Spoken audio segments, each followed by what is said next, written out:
বাংলা জুড়ে একটা ধর্মীয় বিভাজনের রাজনীতির আবহ তৈরি হয়েছে, যেখানে রাজনীতি করার ইস্যু হওয়া উচিত ছিল শিক্ষা, স্বাস্থ্য, কর্মসংস্থান, সাধারণ মানুষের রুটি রুজি নিয়ে।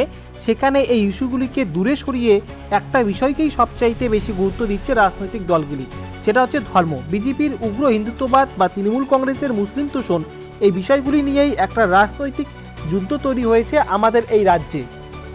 সম্প্রতি শুভেন্দু অধিকারীর মুসলিম বিধায়কদের চ্যাংদোলা করে ছুঁড়ে ফেলবো এরকম একটা মন্তব্যের ফলে বাংলার রাজনীতি আরও গরম হয়ে উঠেছে। শুভেন্দু অধিকারী বলেছেন, মমতা বন্দ্যোপাধ্যায়কে হারাবো, বিমান বন্দ্যোপাধ্যায়কে হারাবো, বিজেপি ক্ষমতায় আসবে আর ওদের দলের যে কটা মুসলিম বিধায়ক জিতে আসবে তাদের চ্যাংদোলা করে ফেলবো। অর্থাৎ তিনি সরাসরি একটা জাতিকে টেনে এনে এরকম মন্তব্য করেছেন, যার ফলে একটা ধর্মীয় বিভাজনের রাজনীতির পরিবেশ আরও ছড়িয়ে পড়ল আমাদের এই রাজ্যে।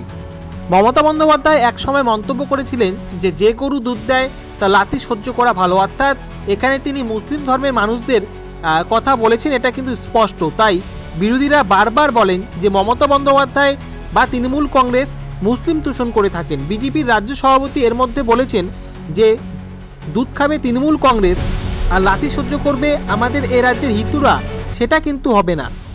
বিজেপি যে ধর্মকে হাতিয়ার করে ভোটে জেতার যে একটা চেষ্টা করছে তার ইঙ্গিত কিন্তু বোঝাই যাচ্ছে। সম্প্রতি বিজেপি এমন কিছু দেওয়াল লিখনের মাধ্যমে স্লোগান দিয়েছেন, যেগুলি কিন্তু বোঝাই যাচ্ছে যে তিনি ধর্মকে হাতিয়ার করে এবার ভোটে তারা কিন্তু জেতার চেষ্টা করছে।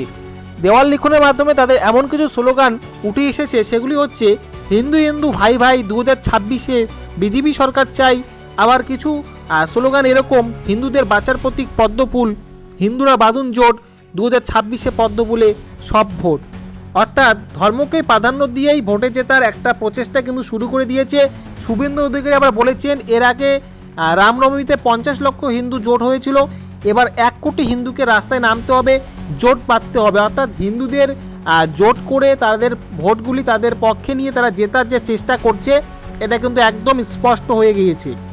এই রাজনৈতিক পরিস্থিতির মধ্যে বাংলার মুখ্যমন্ত্রী মমতা বন্দ্যোপাধ্যায় ফুরফুরা শরীফ ভ্রমণ করবেন। অর্থাৎ ফুরফুরা শরীফে গিয়ে তিনি ইফতার পার্টিতে অংশগ্রহণ করবেন এবং ফুরফুরা শরীফে গিয়ে তিনি যদি কোনো রাজনৈতিক কোনো যদি বার্তা দেন বা কোনো মুসলিমদের জন্য কোনো যদি আলাদা সুযোগ সুবিধা বা কোনো প্রকল্পের কথা ঘোষণা করেন, তাহলে কিন্তু বাংলাতে ধর্মীয় বিভাজনের যে রাজনীতি তা কিন্তু আরও বেড়ে যাবে। এবং উগ্র হিন্দুত্ববাদ বা বিজেপি বারবার যে বলে মুসলিমরা অর্থাৎ মুসলিমদের তোষণ করে থাকে তৃণমূল কংগ্রেস, সেটা কিন্তু আরও জোরালোভাবে তারা কিন্তু বলবে। অর্থাৎ বাংলায় কিন্তু ধর্মীয় একটা রাজনীতির আবহ কিন্তু চরম মাত্রায় পৌঁছে গিয়েছে, সেটা কিন্তু দেখা যাচ্ছে।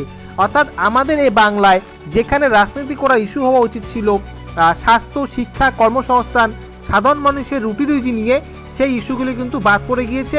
এটা কিন্তু আমাদের রাজ্যের ক্ষতি, আমাদের সাধারণ মানুষের ক্ষতি। তো আপনাদের মন্তব্যগুলি অবশ্যই কমেন্ট বক্সে কমেন্ট করে জানাবেন।